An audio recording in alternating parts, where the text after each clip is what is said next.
Hi everybody, so we're going to move on to 6.2. This is all about solving trig equations. So mainly we're going to use algebraic techniques, go through, and the idea is that we want to find the value of x that solves this equation with one kind of twist. That value of x is going to be on some kind of interval. So here it says solve on the interval from 0 to 2 pi. You may notice the 0 has the closed bracket here and the 2 pi has the parentheses. So as far as our answers, this is just saying that 0 could be a solution, but 2 pi could not be a solution, right? So we're looking for values of x between these two bounds, including 0 but not 2 pi, that solve this equation. Now, are there going to be other values, maybe outside of this interval, that solve it? Of course. That's why we're just kind of narrowing our focus to one little place, just to see what are the solutions on this interval. And that's the only interval that we're really concerned about. Okay. So if I have like sine x plus 2 is equal to 3, the first thing we typically like to do if we can is to isolate the trig function. So here I would isolate the sine x by subtracting 2. And then this is where you're going to refer a lot to your unit circle. I'll draw pictures where you can, but hopefully you've got your unit circle out. So if I look at the unit circle from 0 radians to 2 pi radians, it's the same angle. Okay, when is the sine going to be 0? So the y value is only going to be, when is the sine going to be 1? Well, the sine's only going to be 1 at one angle. That angle is at pi over 2. Right? There is no other value, there's no other angle that gives out a sine of 1 from 0 to 2 pi. So really on this interval, the only solution is that x has to be, say, pi over 2. Because the sine of pi over 2, right, is equal to 1. If I go through and compute that. And that is in my interval. Okay, so the only angle, though, in my interval that does it. Okay, so that's kind of a first example. Not too bad, not too hard, right? Let's look at another one. So I'll keep our interval from 0 to 2 pi. Then I want to look at 11. So I'm actually going back one. And this is 2 cotangent x plus 1 is equal to negative 1. Okay, so we have this one. So again, same strategy if we can to go through and isolate the trig function. So here isolate cotangent. So I've got 2 cotangent x is equal to negative 2. I divide by 2. And I get cotangent is negative 1. Now, I could think of it with cotangent or I could think of it with tangent. Either way, it's really the same. So cotangent's negative 1. That means what is the tangent if the cotangent's negative 1? Well, the tangent's just a reciprocal. But what's the reciprocal of negative 1? That's just negative 1, right? So if I have negative 1 over 1, I flip that 1 over negative 1, just negative 1. So really, it doesn't matter which one of these I look at. The question is still kind of the same question. On our unit circle, right, from 0 to 2 pi, where are the places where the tangent is negative 1 or the cotangent is negative 1? Can you think about those places? Yeah, they're really only going to happen in 2 spots, right? The one angle on your unit circle is 3 pi over 4. And it's going to happen there because our x and our y are the same, except they differ by a negative. So y over x or x over y is that ratio negative 1. That's the only place there, but then there's one other place down here where it happens. Okay, where I have root 2 over 2, negative root 2 over 2. Either way here, I could say that the tangent of 3 pi over 4 is negative 1, and I can say that the tangent of 7 pi over 4 is negative 1. Are both of those angles in our interval? Yeah, so they're solutions.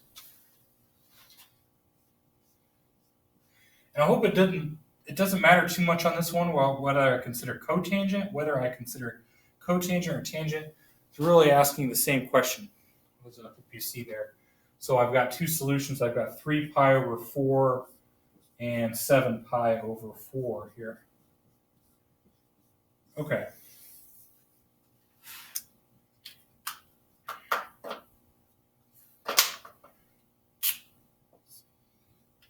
This marker is good. Okay, so that's number 11.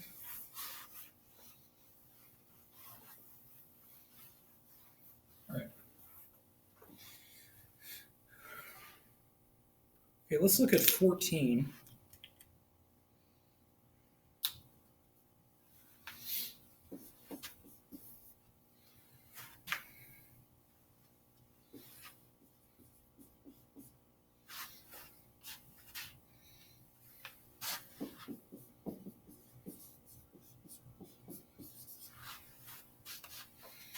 Okay, so hopefully you can see this one pretty well. 2 secant x plus 1 is equal to secant x plus 3. Still the same strategy on this one. I'm going to isolate the secant first. So to do that, I'll just subtract secant and subtract 1, let's say. So I get this secant x is equal to, say, 2. So that's our first step, is to isolate that secant. Now, I don't really have the secant on the unit circle. I have the cosine. So if I could, I'd rather think about this guy with cosine instead of secant. So if I know the secant x is 2, what is the cosine of x going to be? Well, the cosine of x is simply the reciprocal of 2, right? That's a half. On our unit circle, where are all the places where the cosine is a half? Well, in radians. Now, if you remember that cosine of pi over 6 radians, radical 3 over 2, you should remember this one here, pi over 3. That would give out a cosine of 1/2 right there. Kind of the other place with the x being positive, that's going to give out a cosine of 1/2 is going to be down here. So that's the other place with cosine 1/2. All right, and that angle is 5 pi over 3. Okay, just pi over 3 shy of being the full 2 pi around. So those are our two solutions. Those are the two places on the unit circle from 0 to 2 pi where the cosine is 1/2, and the only two. So I have pi over 3 and 5 pi over 3. That would solve that original equation.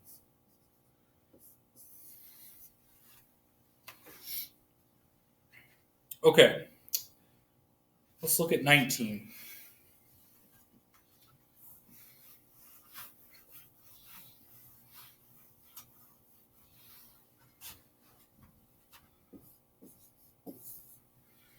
So this one, we have cosine squared x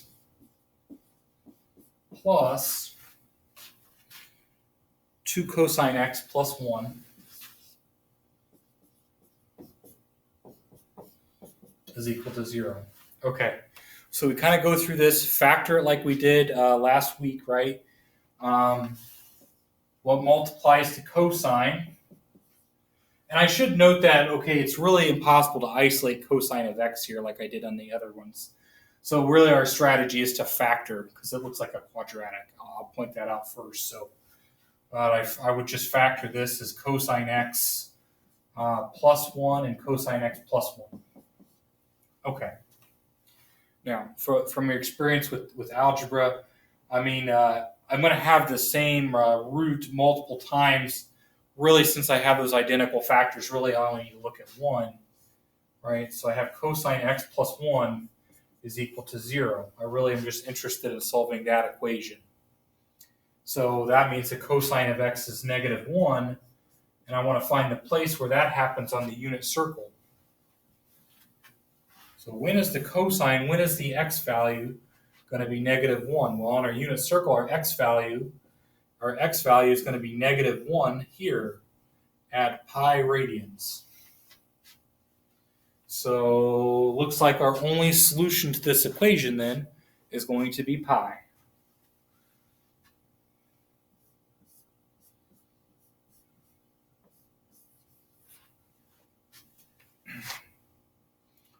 And notice if you want, you literally can check any of these.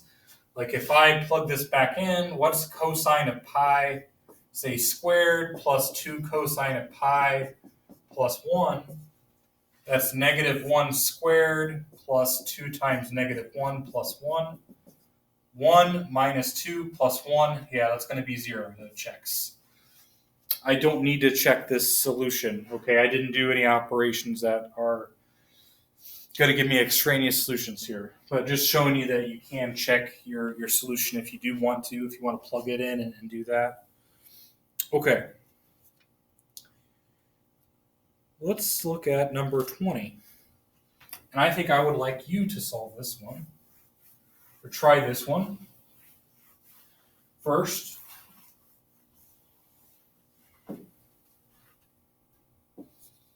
So 20. And I've got 2 cosine squared x. And minus root 3 cosine x.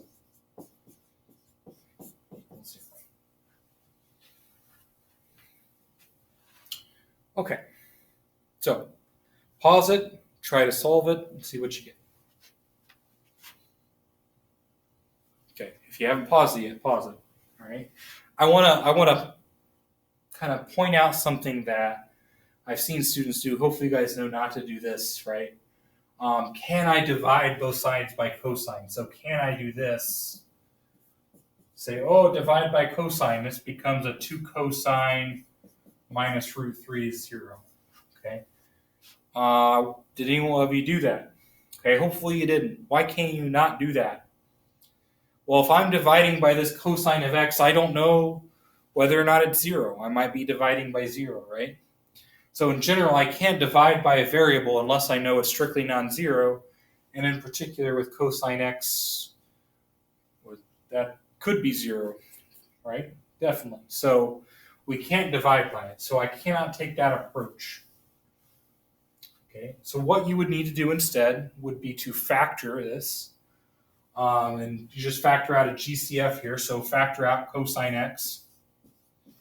And then you got 2 cosine x minus radical 3.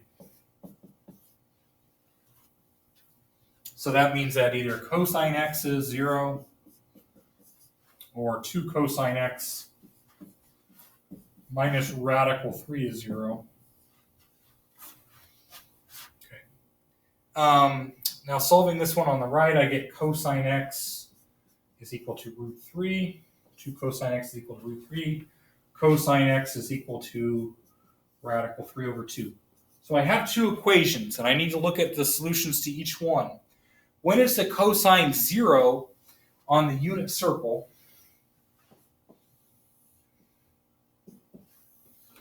So looking at that first equation, I hope you'll agree that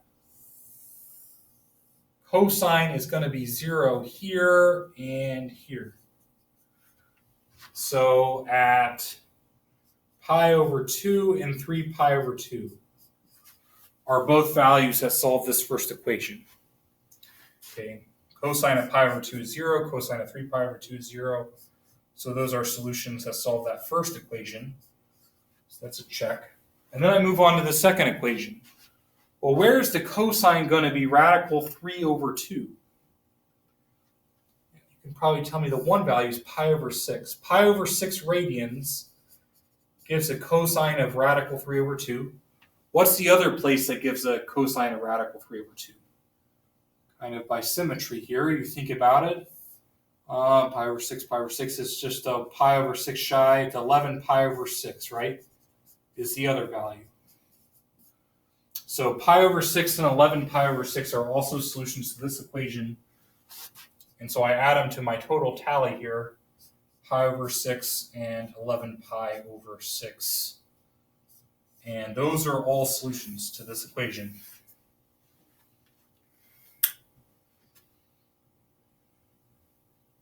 Okay, so I think that's good for right now. I want to make another short video about when I'm solving trig equations and we are looking at degrees instead of radians.